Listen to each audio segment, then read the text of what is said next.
तो देखिए दोस्तों, हम लोग जो है इलेक्ट्रिक पोटेंशियल पढ़ेंगे, ठीक ना। Electric potential at general point, ठीक ना। देखिए तो electric potential due to an electric dipole at general point. वैसे एक मेथड से बता चुके हैं, लेकिन दूसरे मेथड से सिखा रहे हैं। जैसे समझिए, ये माइनस क्यू है, ये प्लस क्यू है, और आपसे बोला गया कि किसी जनरल पॉइंट पे यहाँ पे बताओ इलेक्ट्रिक पोटेंशियल क्या होगा आर डिस्टेंस। जाहिर है ये एल है, उसी तरह से ये भी क्या है तो एल है। यहाँ से हम मिलाएंगे इस पॉइंट को, तो इस पॉइंट को हम लोग क्या बोले, इस लाइन को क्या बोले, इस लाइन को मान लो हम R1 बोल देते हैं, और यहाँ से मिलाएंगे, ठीक ना। देखिएगा ध्यान से,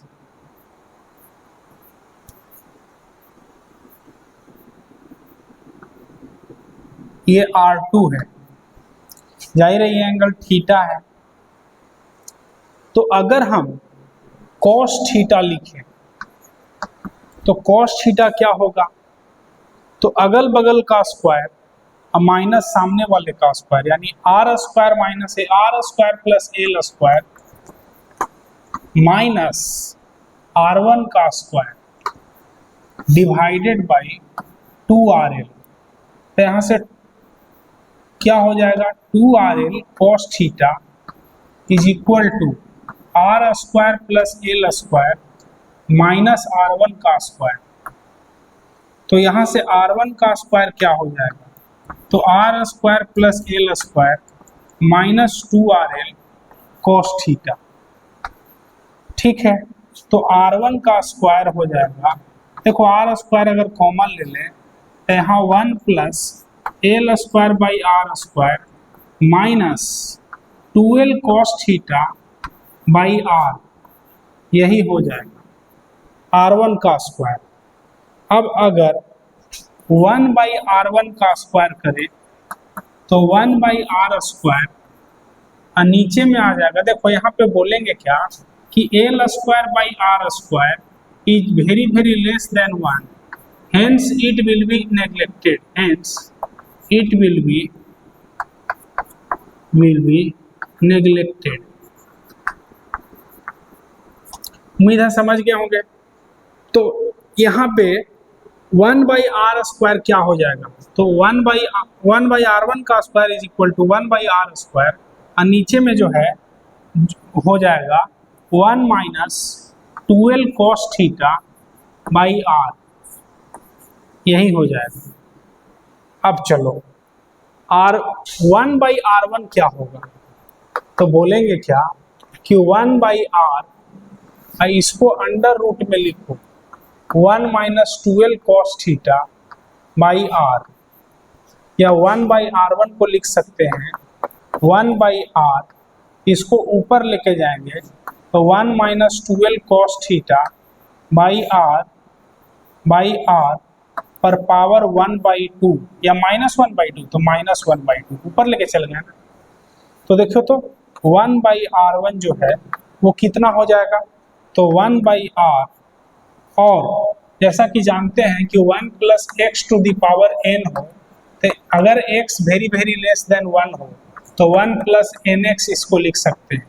तो वैसे ही बोलेंगे क्या कि इसको जो है क्या लिख सकते हैं, तो 1 माइनस ये वाला पावर को आगे ला दो, minus 1 by 2 into 2L cos theta by R. देखो 2 से 2 कट गया, तो ये जो है 1 बाई R1 कितना हो गया, तो 1 बाई आर, और यहाँ पे 1 minus minus plus L cos theta by R, यही आया 1 बाई R1 का वैल्यू। आखिर ये निकाल क्यों रहे हैं, तो जाहिर है हमको जरूरत है 1/r1 का, तो क्यों जरूरत है उसको भी बता देते हैं। तो चलिए पहले इतना लिखिए। तो देखिए दोस्तों, अगर हम इस P पॉइंट का पोटेंशियल लिखें तो 1/4πε0 प्लस Q चार्ज के कारण तो Q/r1 plus 1/4πε0 minus Q charge के कारण तो माइनस Q/r2। देखो तो यहाँ पे बोल सकते हैं कि Vp जो होगा 1/4πε0 Q, यहाँ 1/r1 माइनस 1/r2। तो देखो 1/r1 तो निकाल चुके हैं, 1/r2 निकालना है। तो बोलेंगे क्या कि अगर हमको 1/r2 निकालना है तो कैसे निकालें, तो बोलेंगे क्या कि r square minus L square, sorry r square plus L square, ठीक ना, r square plus L square, या चलो पूरा लिख ही देते हैं, cos 180 माइनस थीटा लिखो। तो क्या होगा, तो अगल बगल का स्क्वायर करो, तो r square plus L square minus r2 का स्क्वायर, या r2 है ना, है कि नहीं, डिवाइडेड बाई 2rl, इसको इधर लाओ तो 2rl cos 180 माइनस थीटा, ये किसके इक्वल हो जाएगा, तो r square plus L square minus r2 का स्क्वायर, r2 का स्क्वायर क्या हो जाएगा, तो r square plus L square, ये वाला इधर जाएगा तो minus 2rl cos 180 minus theta, cos 180 minus theta minus cos theta होता है, तो r2 का स्क्वायर जो है वो इक्वल हो जाएगा r square plus L square, यहाँ minus minus plus 2rl cos theta. हमको जो है फिर से वही काम करेंगे, r2 का square is equal to r square को कॉमन ले लो तो 1 plus L square by R square plus 2l cos theta divided by r। फिर से बोलेंगे क्या कि L square by R square is very very less than 1, hence it is neglected, it is neglected. तो 1/r2 का square जो है वो कितना हो जाएगा, तो 1/r स्क्वायर, यहाँ क्या बचेगा, तो 1 plus 2l cos theta by r, 1/r2 क्या हो जाएगा, तो 1/r1, सॉरी 1/r, या r2 का रूट हो जाएगा तो r हो जाएगा, और 1 plus 2l cos theta by r पर पावर -1/2।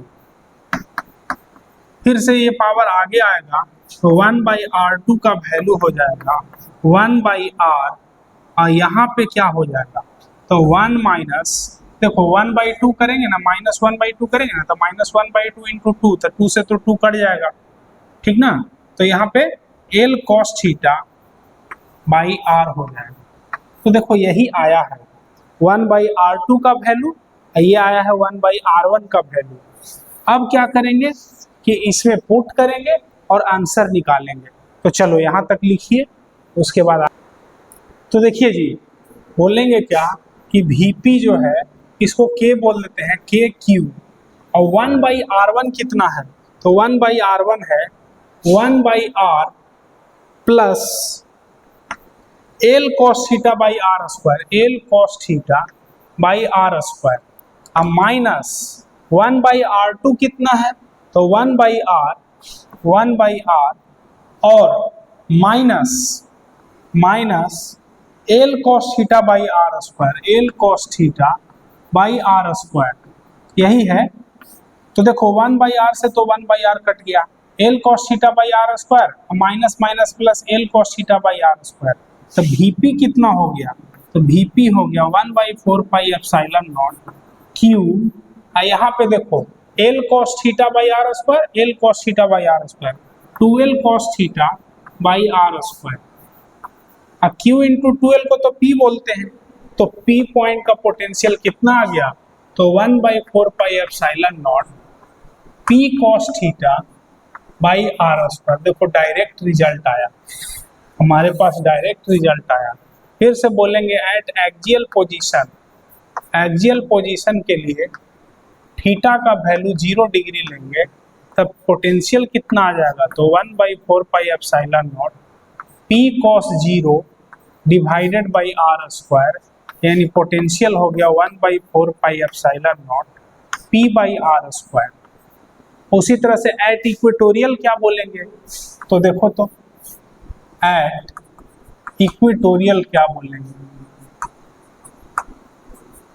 थीटा के जगह 90 डिग्री लिखेंगे, तो VP जो है VP 1/4πε0 P cos 90 divided by r², तो ये टर्म तो 0 हो जाएगा। तो जाहिर है, उम्मीद है समझ गए होंगे, इसमें तो कोई दिक्कत नहीं है। चलिए ये यहाँ तक तो हो गया, अब आगे काम करते हैं। चलिए देखिए नेक्स्ट क्वेश्चन जो है हम लोग ले रहे हैं, करा लोकेट द पॉइंट और points where electric potential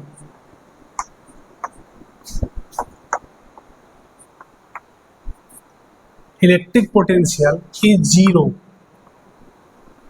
on the line joining the charges, line joining,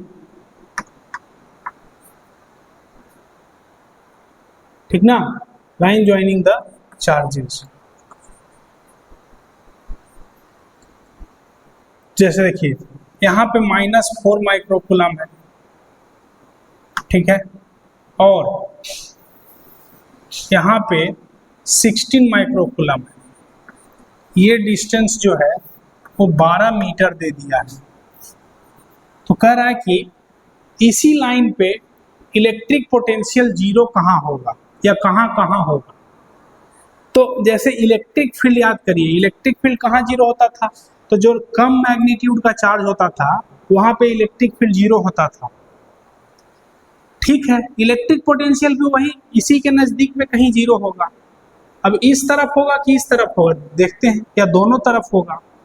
अच्छा, इलेक्ट्रिक फील्ड के बारे में सोचो, अगर यहाँ पे इलेक्ट्रिक फील्ड देखें तो यहाँ पे टेस्ट चार्ज रखेंगे, ये क्या करेगा, अट्रैक्ट करेगा, और ये क्या करेगा, रिपेल करेगा। दोनों एक ही तरफ फोर्स लगा रहा है, इधर तो कहीं इलेक्ट्रिक फील्ड 0 होने वाला नहीं है, लेकिन इलेक्ट्रिक पोटेंशियल इधर 0 होगा कि नहीं। तो बोलेंगे देख लो, अगर यहाँ पे इलेक्ट्रिक पोटेंशियल देखोगे तो इसके कारण पॉजिटिव और इसके कारण निगेटिव, तो 0 हो सकता है। इधर 0 होगा कि नहीं, तो इसके कारण पॉजिटिव, इसके कारण निगेटिव, तो 0 हो सकता है। इधर कहीं 0 होगा कि नहीं, तो इसके कारण जो है वो निगेटिव और इसके कारण जो है वो पॉजिटिव, तो पोटेंशियल 0 हो सकता है। यानी इलेक्ट्रिक पोटेंशियल तो बहुत सारे पॉइंट्स पे 0 हो सकता है। एक्चुअल में इलेक्ट्रिक पोटेंशियल इनफाइनाइट पॉइंट पे 0 होगा, लेकिन चूंकि हमको पूछा गया लाइन ज्वाइनिंग द चार्जेस, यानी इसी लाइन पे इलेक्ट्रिक पोटेंशियल 0 कहाँ होगा वो निकालना है। तो चलो यहाँ से मान लेते हैं कि x1 डिस्टेंस पे A पॉइंट पे इलेक्ट्रिक पोटेंशियल 0 है। At point A electric potential is 0। तो इसके लिए A पॉइंट का पोटेंशियल होगा कितना, तो बोलेंगे 1/4πε0 -4 × 10⁻⁻6 डिवाइडेड बाई x1 प्लस 1/4πε0।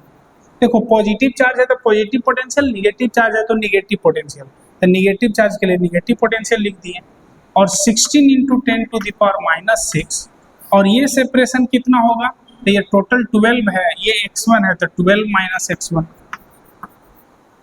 और ये किसके इक्वल होना चाहिए, 0। तो बोलो तो यहाँ कितना हो जाएगा, तो देखो 1/4πε0 4 10⁻⁻6 सब कैंसिल हो जाएगा, उधर जाके 0 हो जाएगा, तो यहाँ -1/x1 बचेगा, प्लस यहाँ कितना बचेगा, तो 4/12 - x1 इज इक्वल टू 0। तो यहाँ से इसको इधर ले जाओ, तो 4/12 - x1 ये इक्वल हो जाएगा 1/x1।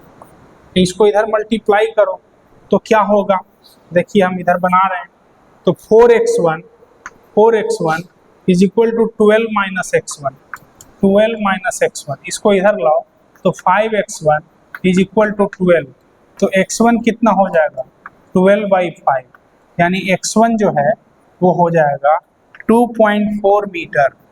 देखो x1 तो निकल गया। अब रही बात कि 2.4 मीटर, तो बोलो इसके नज़दीक है कि इसके नज़दीक है, तो जाहिर है इसके नज़दीक है, -4 माइक्रोकूलम के नज़दीक है, पोटेंशियल यहाँ जीरो हुआ है। अब रही बात कि और भी कहीं पोटेंशियल जीरो होगा, तो बोलेंगे हाँ, तो किधर होगा, तो मान लेते हैं कहीं इधर होगा। इलेक्ट्रिक पोटेंशियल मान लो इस बी पॉइंट पे जीरो है और ये जो डिस्टेंस है वो x2 है, तो बोलेंगे क्या कि टू गेट, चलो इसको पहले नोट कर लीजिए, हम मिटा रहे हैं। बोलेंगे क्या कि to get zero potential at B, तो बी पॉइंट का पोटेंशियल लिखा जाए, तो इसके लिए अगर लिखेंगे 1/4 pi epsilon naught -4 into 10 to the power -6 divided by x2 अब plus 1/4 pi epsilon naught 16 into 10 to the power -6 divided by 12 plus x2 is equal to 0। तो ठीक है ना, बी पॉइंट का पोटेंशियल जीरो कर दिए। अब ये सारे टर्म तो उधर जीरो हो जाएंगे, 1/4 pi epsilon naught -4 into 10 to the power -6, ये टर्म उधर जाके जीरो हो जाएगा, तो यहाँ बचेगा क्या -1/x2 अब प्लस यहाँ क्या बचेगा, तो 4/12 plus x2 is equal to 0। तो इसको लिख सकते हैं कि 1/x2 is equal to 4/12 plus x2।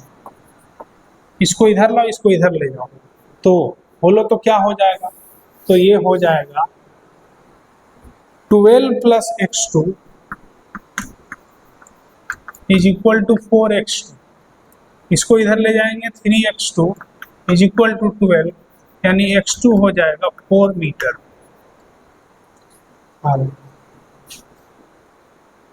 तो मतलब कि दो जगह तो पोटेंशियल जीरो हो गया, एक यहाँ एक यहाँ, दो जगह पोटेंशियल जीरो हो गया, ठीक है। अच्छा, अब कोई पूछेगा कि क्या और भी कहीं पोटेंशियल जीरो होगा, तो अभी अभी बताए थे कि पोटेंशियल तो बहुत जगह जीरो होगा, तो कहाँ कहाँ जीरो होगा, तो इतना तो तय है कि 2 पॉइंट तो मिल गया। अब इन दोनों पॉइंट को मिला करके समझो यही एक डायमीटर है, इसी डायमीटर में एक सर्कल बनाओ, ठीक ना। तो ऐसा करते हैं, इसको हम मिटा देते हैं और हम एक सर्कल बनाते हैं, और उस सर्कल के सारे पॉइंट्स पे इलेक्ट्रिक पोटेंशियल जीरो होंगे। यानी बोलेंगे क्या कि हम x1 प्लस x2 यानी 2.4 प्लस 4 यानी 6.4 मीटर के डायमीटर में, या रेडियस अगर बोले, रेडियस ऑफ द सर्कल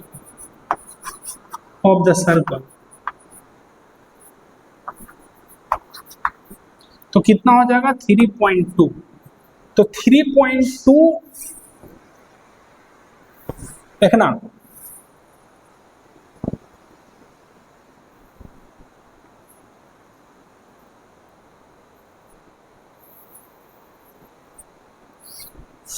बोलेंगे क्या कि इस सर्कल के सारे पॉइंट पे इलेक्ट्रिक पोटेंशियल जो है वो जीरो होगा। All points on this circle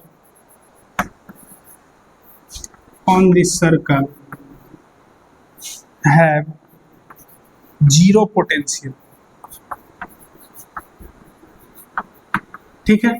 तो उम्मीद है समझ गए होंगे, यानी इनफाइनाइट नंबर में पॉइंट होगा जहाँ पे इलेक्ट्रिक पोटेंशियल क्या होगा, तो जीरो होगा। तो ठीक है, थैंक यू, आज इतना ही, फिर नेक्स्ट क्लास में पढ़ेंगे।